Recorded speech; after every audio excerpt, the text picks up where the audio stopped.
Hello guys, मैं तुम सबके लिए लेके आ चुका हूँ रिकॉर्ड ऑफ रैग्नारोक का पार्ट 2 सीजन 2 का। और ये भी एपिसोड काफ़ी ज़्यादा मज़ेदार होने वाला है, तो इसे ज़रूर पूरा देखना। तो ज़्यादा देरी ना करते हुए स्टार्ट करते हैं। Let's get started. तो एपिसोड की शुरुआत में हमें देखने के लिए मिलता है जो जैक द रिपर होता है वो सेवन फॉर्चून्स के यहाँ पर होता है कमरे में, और वहाँ में हमें देखने के लिए मिलता है जो गूल होती है उसको परेशान कर रहा होता है इबूस। और फिर इतने में जैक द रिपर बोलता है कि तुम किसी को चाय चाहिए मेरे से। तो इतने में जो उनका मालिक होता है, जो सेवन होते हैं उनमें से जो सबसे ताकतवर होता है, वो बोलता है कि सुनो इबूस, उसको छोड़ दो और हम लोग यहाँ से चलते हैं। और हमें देखने के लिए मिलता है कि वो लोग वहाँ से चले जाते हैं। तो इतने में जो गूल होती है वो बोलती है कि मैंने तो सुना था ये लोग हैप्पी करते हैं हर किसी को, लेकिन मुझे लगा नहीं ये लोग हैप्पी करते हैं।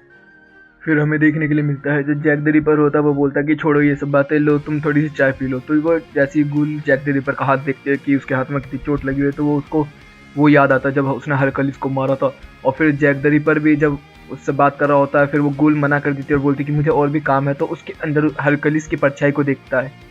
फिर वहाँ से जो गोल होते हैं वो दवाई ववाई लेके वहाँ से निकल जाती है। और फिर सीन चेंज होता है। फिर हमें देखने के लिए मिलता है जो अरीना होता है वो खचाखच भरा होता है सब लोगों से।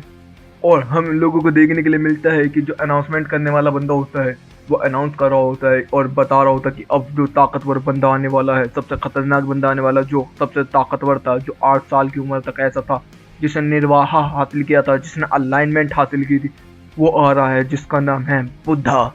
और हम लोगों को देखने के लिए मिलता है जिस तरीके से वो लोग बता रहे होते हैं कि बुद्धा ये बुद्धा वो, तो जितने भी ह्यूमंस होते हैं सब लोग डरने लगते हैं कि भाई ये तो अब हमारे खिलाफ हो जाएगा। लेकिन हमें देखने के लिए मिलता है जो बुद्धा होता है वो अपनी वर्क करते करते ह्यूमन वाली साइड आ जाता है। तो जो वो अनाउंसमेंट करने वाला बंदा होता है वो बोलता है कि आप गलत साइड आ गए हैं। तो वो बोलता है कि नहीं, मुझे अपना माइक दे और मेरी च्युइंगम संभाल तू। और फिर वो उसका माइक लेता है और बोलता है कि सुनो सब लोग, मैं इंसानों की तरफ से लड़ूंगा। ये सुन के वहाँ पर सबकी पड़ जाती है और सब लोग चौंक जाते हैं कि ये कैसे हुआ। अब इंसान भी चौंक जाते हैं और जितने बाकी मतलब विरोधी में लोग बैठे हुए हैं वो भी। और बुद्धा बोलता है कि अगर तुम लोगों में से कोई इंसानों को बचाना नहीं चाहता है तो कोई बात नहीं, मैं हूँ जो बचाएगा, और जो मेरे रास्ते में आएगा मैं उसको मिटा डालूंगा। फिर हमें देखने के लिए मिलता है जो शिवा होता है वो भी उसको देखता है, थॉर भी उसे देखता है, एफोडाइट जो होती है वो भी उसे देखती है। और जो लोकी और डीन ये सब होते हैं उन लोगों को बहुत ज़्यादा गुस्सा आ रहा होता है एरिस वगैरह को। फिर हमें देखने के लिए मिलता है जो गूल होती है वो अपनी बड़ी बहन से बुडाइल से बोल रही होती है कि ये कैसे हुआ कि बुद्धा हमारी तरफ से लड़ रहा है। फिर हमें देखने के लिए मिलता है जो बुडाइल होती है वो बताती है कि अभी से कुछ टाइम पहले ही, मैच शुरू होने से पहले, मैं जब आ रही थी तो मुझे वहाँ पर बुद्धा मिला था। और हमें देखने के लिए मिलता है कि बुद्धा और उसके बीच में थोड़ी सी कन्वर्सेशन होती है जिसमें बुद्धा बोल रहा होता है कि जूइस ने मुझे बोला है कि 6th राउंड में मैं जाऊँ, लेकिन मेरा मन है कि मैं ये ना करके इंसानों की तरफ से लड़ूँ। तो इतने में बुडाइल बोलती है कि तो जैसी तेरी मर्जी, मैं तो कुछ बोलने वाली हूँ नहीं। तो वो बोलता है कि ओह कितने अच्छा गेम चल रही है तू, अभी तू मेरे पास क्यों आई थी वहाँ पर नरवाहा में और सरवाहा में? तो तूने मेरे से क्या बोला था, भूल गई क्या? हाँ भूल गई होगी, मुझे पता है कि तू क्या गेम खेल लिया है। और फिर वो बोलती कि मुझे ब्लेम करने की ज़रूरत नहीं है इस चीज़ के बारे में, मुझसे ज़्यादा नफरत तू करता उन लोगों से, मैं नहीं करती, ठीक है ना? तो वो बोलता है कि बात तो तू बिल्कुल सही कह रही है, लेकिन अगर इस चीज़ के अंदर मैंने देखा कि तूने कोई गेम खेला है तो मैं तुझे मिटा डालूंगा। और फिर हम प्रेजेंट टाइम में देखते हैं कि बुद्धा जो होता है वहाँ खड़ा होता है।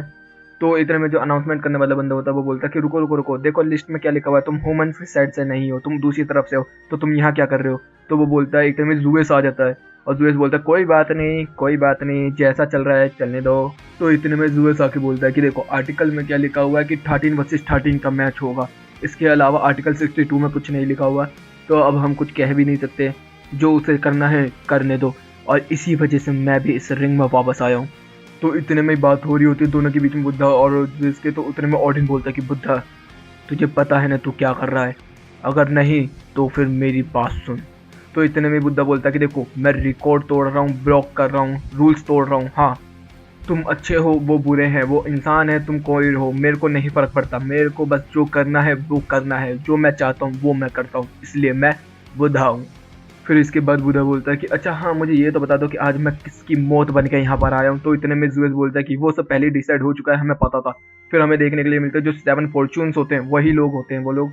और वो पनिशमेंट पनिशमेंट करते करते आ जाते हैं और जुएस उनकी तरफ से निकल जाता सामने से। और गाइस मैं अगर इसका नाम गलत प्रोनाउंस करूँ तो वाइसा रावना, तो मुझे करेक्ट कर देना या फिर बोल देना कि भाई तूने प्रोनाउंस गलत किया हुआ है। तो जो अनाउंसमेंट करने वाला बंदा होता है वो बोलता है कि बाकी लोगों को तुम जाने के लिए बोल दो, क्योंकि ये एक टीम मैच थोड़ी है, वो अकेला है, तुम साथ हो ऐसा थोड़ी ना होगा। तो वो बोलता है कि हम साथ नहीं हम एक हैं। और तभी वो अपना पावर अप करता है और जो उसका कवच होता है वो टूट जाता है और फिर हमें देखने के लिए मिलता है जो ईबुसू होता है और जो बाकी कैरेक्टर्स होते हैं वो उसकी बॉडी के अंदर आके मिलने लगते हैं। फिर हम लोगों को बताया जाता है कि जो ये 7 फॉर्चून्स है, ये 7 फॉर्चून्स नहीं, ये असल में एक ही है और ये एक बन के 8वां बन जाते हैं। 8वें को मिक्स करके ये लोग एक कहा जाता है और ये बहुत ही ज़्यादा खतरनाक होता है। और जब ये 7 होते हैं तो ये गुड फॉर्चून होते हैं, लेकिन जब ये 1 हो जाते हैं मतलब 8वां बन जाते हैं तो ये लोग डिस्चार्जर बन जाते हैं। और फिर हमें देखने को मिलता है एक नया कैरेक्टर ईजाद होता है जिसका नाम होता है ज़ोरोफुकू। और भाई ये कैरेक्टर बहुत एपिक है। हमें देखने के लिए मिलता है कि ज़ोरोफुकू अपनी एक्सरसाइज वगैरह कर रहा होता है और बोल रहा होता है कि आज किसकी मौत आई है भाई।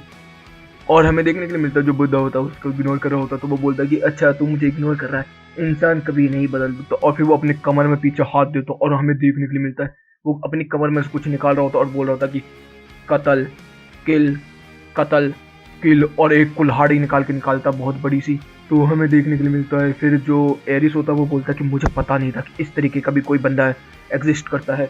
तो इतने में ही जो मतलब उसका भाई होता है हेड्स, वो बोलता है कि इस तरीके का बंदा तो एग्जिस्ट करता है। और ये जब 7 होते हैं तब मस्त होते हैं, लेकिन जब 8 हो जाते हैं मतलब 1 हो जाते हैं तो ये मिसफॉर्चून्स बन जाते हैं और ये बहुत ही ज़्यादा डेंजरस है। फिर हमें देखने के लिए मिलता है जो मतलब अनाउंसमेंट करने वाला बंदा होता है उसकी जो लिस्ट होती है उसमें भी नाम चेंज हो जाते हैं और बुद्धा वर्सेस ज़ोरोफुकू हो जाते हैं। और फिर वो बोलता है कि चलो ठीक है जो भी हुआ हुआ। तो ह्यूमंस की तरफ से लड़ रहे हैं बुद्धा और दूसरी तरफ से लड़ रहे हैं ज़ोरोफुकू। और हमें देखने के लिए मिलता है तुरंत ही दोनों अपनी अपनी पावर को स्टार्ट कर देते हैं बढ़ाना। गुलू होती है, गुलू बोलती है ब्रूडिल से अच्छा तो उन लोगों का क्या हुआ जो बाकी लोग थे उसके अंदर आए हैं। तो वो बोलती है कि बाकी लोग उसके अंदर आए हैं, एक बात बोलूं, वो कभी अलग थे ही नहीं, वो एक ही थे, वो बस अपने आप को सेपरेट करके रखे हुए थे, जो कि आज बन चुका है फिर से एक, जिसका नाम है ज़ोरोफुकू। और फिर हमें देखने के लिए मिलता है जो ज़ोरोफुकू होता है वो बोलता है कि बुद्धा तैयार हो जा डिवाइन पनिशमेंट के लिए। तो गाइस यहीं पे ये एपिसोड खत्म होता है। अगला एपिसोड भी मैं जल्दी लेकर आ जाऊंगा, ये काफ़ी ज़्यादा एपिक शो है। तो गाइस वीडियो अच्छी लगी हो तो वीडियो को लाइक कर देना, चैनल को सब्सक्राइब कर देना, कमेंट बॉक्स में अपनी प्यारी प्यारी बातें भर देना। Okay guys bye bye, thank you for watching.